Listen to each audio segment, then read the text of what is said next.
तुम्हाला थंबनेल बघून ही भजी कांदा भजी वाटत असेल, पण ही कांदा भजी नसून कोबीची भजी आहे. तर आज आपण कोबीची भजी बनवणार आहोत, ती स्टेप बाय स्टेप. तर व्हिडिओला कुठेही स्किप न करता पूर्ण बघा.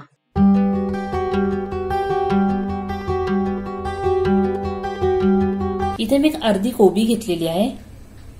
आता आपल्याला ह्याला कापून घ्यायची आहे. मी कोबी ही कापून घेतलेली आहे. तर बघा, कोबीला मी अशी कापलेली आहे बघा.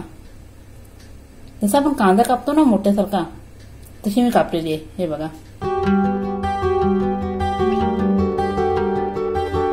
पण आता आपण पहिला ह्या कोबीला आपण धुवून घ्यायची. इथे मी टोप घेते आणि ह्याच्यामध्ये कोबी घालते.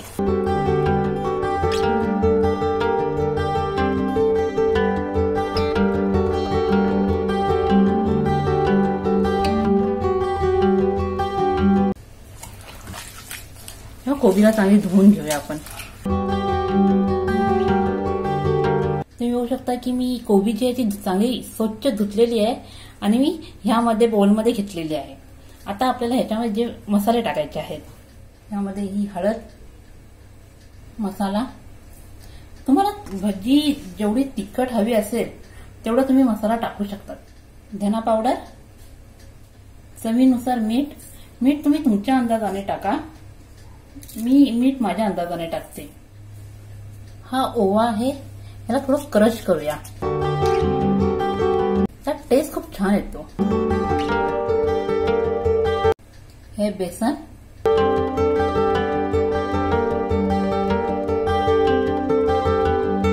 इथे मी जवळजवळ एक छोटी वाटी बेसन टाकलेलं आहे.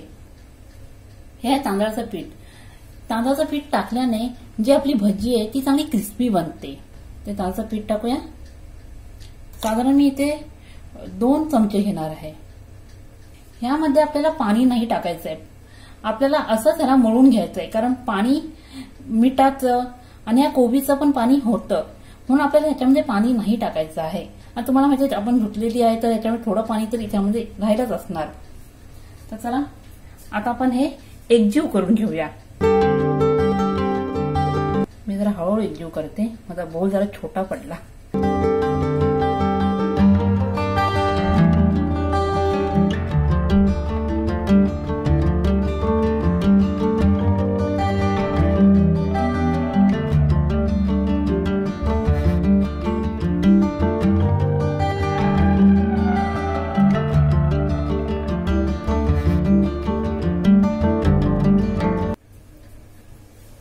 हा सोडा आहे तो टाकायचा आहे.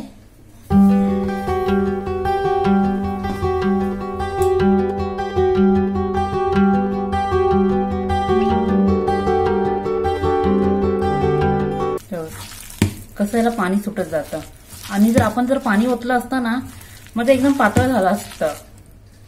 चला, आपलं हे जे पीठ आहे, म्हणजे जे भजीचं जे सारण आहे, कोबीच्या भजीचं जे सारण आहे, ते सगळं काही मिक्स करून चांगलं मळून झालेलं आहे. आता आपण भजी करायला घेऊया. तर आपलं तेल हे गरम करायला ठेवलेलं, तर ते गरम झालेलं आहे. आता आपण एक एक करून भजी सोडायला घेऊया.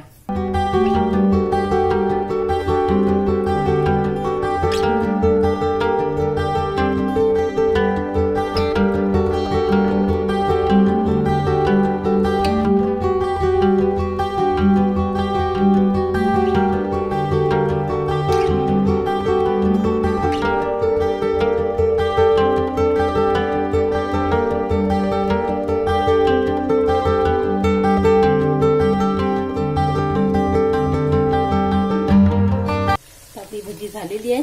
आपण एक काम करूया, ह्याच्यातनं काढून घेऊया.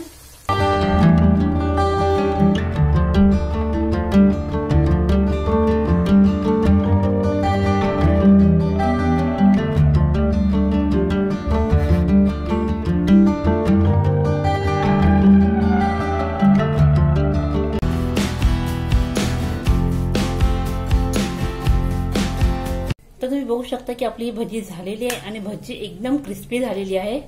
हे बघा.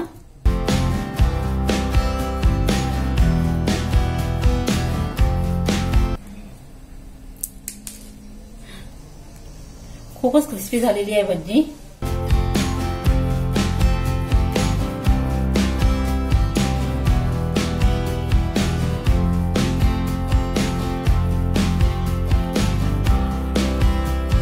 तर तुम्ही बघू शकता आपली कोबीची भजी तयार झालेली आहे आणि ती बिलकुल म्हणजे असं वाटतच नाही की ती कोबीची भजी, असं वाटतं ती कांदा भजी आहे, पण ती कोबीची भजी आहे आणि खायलाही खूप छान लागते कोबीची भजी. तर तुम्हीही करून बघा. माझा हा व्हिडिओ आवडला असेल तर माझ्या ह्या व्हिडिओला लाईक, सबस्क्राईब निश्चित करा आणि व्हिडिओ बघण्यासाठी धन्यवाद.